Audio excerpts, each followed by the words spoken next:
തമ്പിയോട് വളരെ പ്രധാനപ്പെട്ട ഒരു കാര്യം പറയാനുണ്ട്. അത് അറിയിക്കാണ്ട് ഒരു സ്വസ്ഥതയും കിട്ടണില്ല.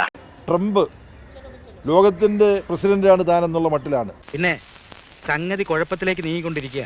അമേരിക്കൻ പ്രസിഡന്റ് എന്നുള്ള മട്ടില്ല, ലോകത്തിന്റെ പ്രസിഡന്റ് ആണെന്നുള്ള മട്ടിൽ ഇപ്പോൾ പല നീക്കങ്ങൾ നടത്തുകയാണ്. എന്റെ ലേറ്റസ്റ്റ് ഫോട്ടോ സഹിതം വാർത്ത പത്രത്തിൽ വന്നിട്ടുണ്ട്. നോക്ക്, ഇന്ന് നമുക്ക് ഇവിടെ തന്നെ കൂടാ, എല്ലാം അറിഞ്ഞിട്ട് തന്നെ കാര്യം. അത് ഇനി തുടർന്നുള്ള ദിവസങ്ങളിൽ എങ്ങനെ അനാവൃതമാകും എന്നുകൂടി നോക്കിയിട്ടാണ് പാർട്ടിയുടെ നിലപാടെടുക്കുക. പുറത്തിറങ്ങാൻ പറ്റാത്ത സ്ഥിതിയായല്ലോ ഈശ്വര. പാർട്ടിയുടെ കേന്ദ്ര കമ്മിറ്റി യോഗത്തിലേക്ക് എത്തുമ്പോഴേക്ക് സ്ഥിതിഗതികൾ കുറച്ചും കൂടെ വ്യക്തമാകും. ആളെ വേണ്ടത്ര പരിചയമില്ലാന്ന് തോന്നുന്നു. ലോകപ്രസിദ്ധനാ തനി രാവണൻ, 10 തലയായവന് എന്നാണ് പ്രതീക്ഷിക്കപ്പെടുന്നത്. സത്യം പറഞ്ഞ ആശാന്റെ കഴിവ് വെച്ച് നോക്കുമ്പോ ആശാൻ ഈ ലെവലിൽ അറിയപ്പെടേണ്ട ആളല്ല, കുറച്ചും കൂടി ലോ ലെവലിൽ അറിയപ്പെടേണ്ട ആളാണ്. ഈ ചടങ്ങ് കഴിഞ്ഞാൽ ഉടനെ എനിക്ക് പഞ്ചാബിലേക്ക് പോയിട്ട് വരും. അവിടെ തീവ്രവാദികളുമായിട്ട് ഒരു കൊളീഷൻ ഉണ്ട്.